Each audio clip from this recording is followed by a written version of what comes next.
When I came back in the office, I was shocked to learn that this weekend, the biggest story was frenzied social media rumors speculating whether Donald Trump had got. For the record, Donald Trump is very much alive, okay? And no, we like our presidents alive. What we have here isn't traditional conservatism. It isn't traditional republicanism. It is authoritarianism, but I think a better word for it, as I think about it, one that more people can understand, is gangsterism, thugism. We don't have Ronald Reagan anymore. We have Tony Soprano. He's holding people up, threatening them, bullying them, doing things that are beyond his legal power to do. Trump didn't just step into a messy situation. He turned it into a giant playground and started selling tickets to the show. Stephen Colbert and George Conway are like the kids in the front row, munching popcorn and laughing at the wild stuff Trump does. Colbert makes fun of how Trump loves to show off fake wins, like when he shared a made-up picture of Obama in a mugshot, acting like it's a cool collectible card. It's not a smart plan. It's like a pretend story he thinks makes him look like a leader. Colbert points out to everyone that Trump's acting silly, like a king who doesn't know he's wearing no clothes. Yesterday, Donald Trump made a hard right onto the fascism freeway and now he will deploy National Guard troops to Chicago. Our brave... Oh. Yes, boo. Our brave soldiers are not supposed to be wandering around American cities. The Marines' fight song isn't "From the halls of Montezuma, let's go eat Italian beef." That is not the mission. It's just absurd. I mean, it is absolutely silly. That case, the Bridgegate case was never criminal. Everybody knew it wasn't criminal. The Supreme Court found it wasn't criminal. But Donald Trump raises this now, long after, I'm sure, the statute of limitations has run, because that's what Donald Trump is about.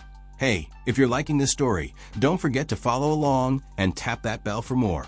Conway doesn't try to be funny, but his words hit hard, like a big ouch. He says Trump thinks the Supreme Court is like people he hires to fix his house. Useful until they say no, then he calls them bad guys. The problem isn't just Trump's lies. It's how he treats rules like they're just accessories he can toss aside when they don't match his grumpy mood. Conway says it straight. Trump's tantrums are like a plan to mess up democracy. Holding people up, threatening them, bullying them, doing things that are beyond his legal power to do. And that scares people. It makes people pay protection money. We see Harvard possibly knuckling under to pay $500 million. We see these chip makers who are essentially saying, okay, take money from us. And we see the intimidation of people who have had the courage, like Miles, to speak out and criticize the president. Colbert shines a spotlight on Trump's rallies, joking that they're like a traveling fair with the same old sayings and fake happy memories. Every rally feels less like a big leader speech and more like a band playing the same boring song when everyone's already gone home. Colbert laughs at Trump for bragging about how many people show up, like being a leader is about selling concert tickets. It feels like Trump's trying too hard, and Colbert pokes fun at how he thinks being loud means being important. Because Trump had 0 events on his schedule Wednesday, Thursday, or Friday, and one of the only signs that he might still be around was music in the Rose Garden, which the White House confirmed was the president's music, which I gotta say is not the strongest proof of life. Meanwhile, Conway keeps hitting hard at Trump's court troubles. He says Trump's lawyers act more like kids making up silly excuses than real attorneys, trying to delay things with wild stories. Every time Trump goes to court, it's like a funny TV show with cliffhangers and bad acting, with Trump's fans cheering like it's a comedy. Conway doesn't hold back. He says this isn't a real defense. It's like Trump's putting on a big show, thinking court papers are just invites to act out. He's not about the public. He's not about doing the right thing by America. He's about, oh, can I win a Nobel Peace Prize? Oh, can I defeat my enemies? Because he's obsessed with defeating his enemies, criticizing, and ultimately now, because he has the power to do it, prosecuting people who disagree with him. And this is not America. This is not healthy. This is, and I think, people don't want to reach this conclusion. This is authoritarianism. Colbert saves his best jokes for Trump's obsession with crime numbers.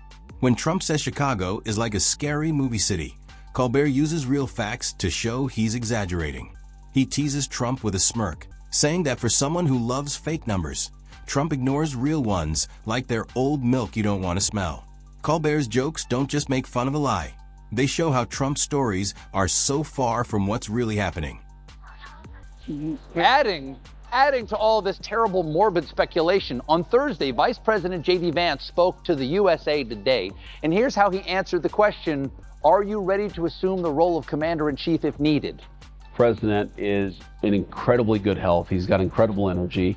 And while most of the people who work around the President of the United States are younger than he is, I think that we find that he actually is the last person who goes to sleep. He's the last person making phone calls at night. Okay. Conway, though, focuses on how Trump's team makes excuses for his big meltdowns, saying it's just how he is. Like that makes it okay to turn the president's office into a comedy stage. Conway breaks down their excuses, saying letting chaos seem normal doesn't make it safe. It just makes people think crazy is fine.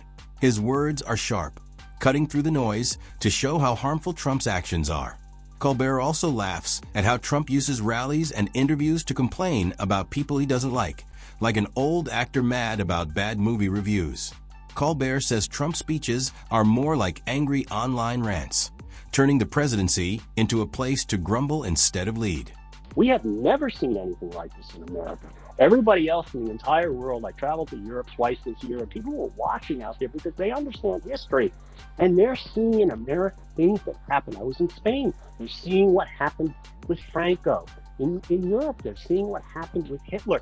This is how it's done. And it may seem alarmist to Americans who enjoy who enjoy our lives here in a beautiful country with so many things to do and so many ways to contain ourselves.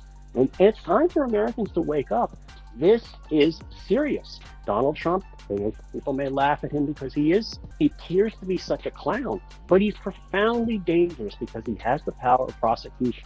Conway takes those rants seriously, though. He says the funny stuff has dangerous results. When Trump calls every loss a cheat and every critic a bad guy, it starts breaking the rules that keep democracy strong. Trump's not just changing history. He's ripping up the guidebook. Conway warns that the problem isn't just Trump. It's the people cheering while he tears things apart. Colbert keeps the laughs coming, joking about Trump's social media freakouts, reminding everyone that the guy who once had the power to launch rockets spent more time typing angry posts. Every court order becomes a witch hunt to him, every charge a prize. Conway adds that if everyone's coming after you, maybe you're not the hero, you're the troublemaker. Trump's excuses show he's not strong. He's just running away, begging for cheers. After Donald Trump won in 2016, your name was floated as someone who might work in his administration. You turned that down, and I was offered the job of head of the Civil Division of the Department of Justice. And I filled out all the forms. They ran my background check, and I was interviewing people who were going to work underneath me. I was sort of far along there. And then I just started having a queasy feeling like I don't really want to work in fish. Because what I saw was a shit show and a dumpster fire. The story gets even wilder when you look at the money. Colbert makes fun of Trump selling overpriced sneakers and digital cards, joking that the president's acting like a struggling internet star selling stuff online. The big, fancy president job is now like a cheap TV shopping channel. It's not just embarrassing. It's funny how small it makes him look. Colbert teases that Trump's funding his court fights like kids fund their YouTube channels. Conway doesn't laugh. He calls it out. He says every dollar Trump takes is money that could have gone to real political ideas. Trump's campaign isn't about plans. It's about bills. Conway says it's not a big movement. It's like a scam where Trump's at the top, cashing in while others get stuck with nothing. He also laughs at Trump hugging the flag for photos, saying it's not love for the country. It's just a show to make his fans clap. Today, I gotta say this, today Donald Trump's horoscope should have warned him he'd have a surprise run-in with a long-lost pervert, because the story of his disturbing friendship with Jeffrey Epstein keeps getting more. Earlier this summer, the Wall Street Journal reported that back in 2003, Trump contributed to a book for Epstein's 50th birthday. Conway gets even tougher, warning that the problem isn't just the show, it's the damage it causes. While Trump poses with a flag, he's ignoring the Constitution behind the scenes. Conway says the real harm isn't the funny memes or TV jokes, but the idea that laws and truth don't matter.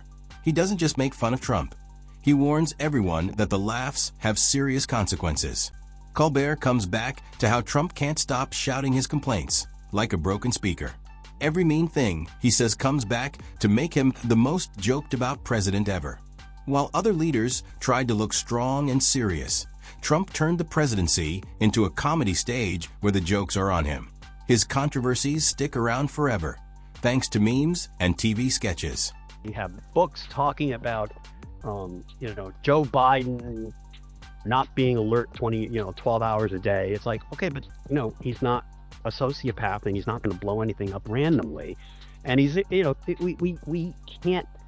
we can talk about almost everything else except the fact that this guy is a deranged moron.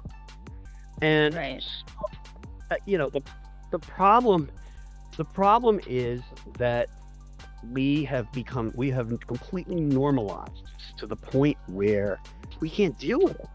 We can't Right. deal with the fact that the rest of the world can't, they can do that. Their leaders understand it, right? They're not going to say that to him, but everybody already accepts that he's a lunatic. Colbert reminds everyone that the guy who said he was the best deal maker couldn't even pay his own legal bills without asking for donations. Conway adds that the only deal Trump's good at is taking money from his supporters. Then there's the laughter about Trump's latest public stunts. At rallies, he repeats the same old lines like he's reading a boring note, but his fans cheer like it's brand new. Comedians like Colbert are amazed at how Trump can bore even his biggest fans with tired words.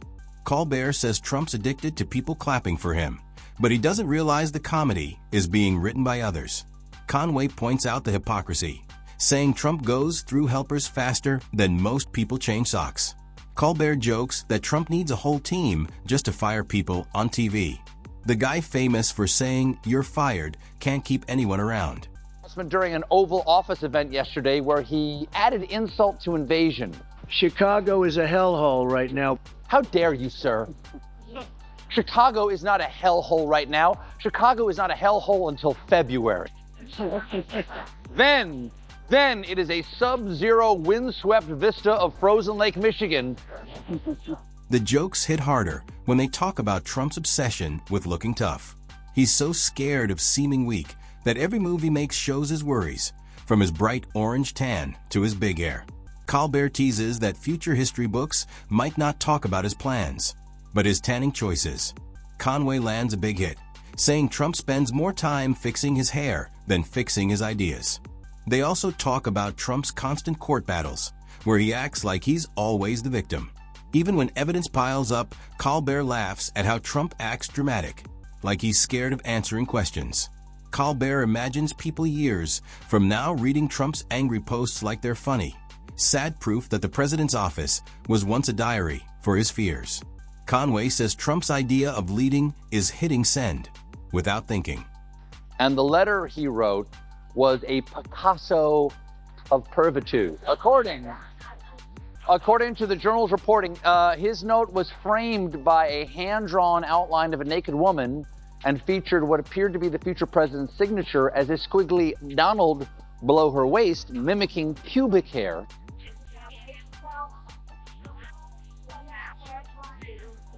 But wait, there's more. The note read in part, "Happy birthday, and may every day be another wonderful secret." They don't let up on Trump's business either. His big, shiny empire is now a warning story about borrowing too much and fake branding. Colbert jokes that the only thing Trump's businesses are good for is giving comedians stuff to laugh about.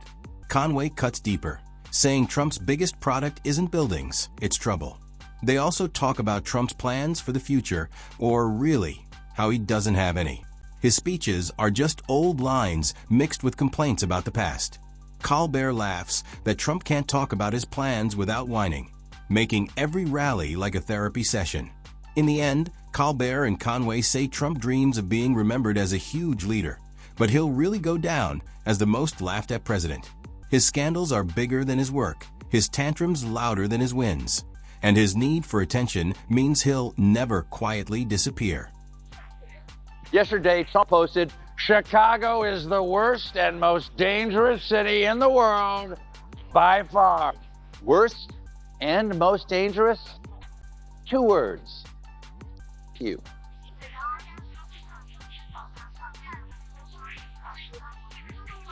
Instead of being carved in stone, Trump's story will live on in jokes, each one less flattering than the last. Colbert and Conway paint a picture of a guy who wanted power but got laughed at instead. He dreamed of huge statues honoring him, but ended up stuck in internet memes and TV comedy bits. He wanted loyal followers, but instead got a cycle of people turning against him. Trump's story isn't the grand adventure he wanted. It's a funny, sad tale where his ego keeps crashing into his responsibilities. Every mistake adds another chapter for comedians to use. What Trump thinks are attacks are really just the sound of his own contradictions. For comedians, his story is a gift that keeps on giving. For Trump, it's a permanent mark, a humiliation that grows with every mistake and scandal that defines his time in the spotlight.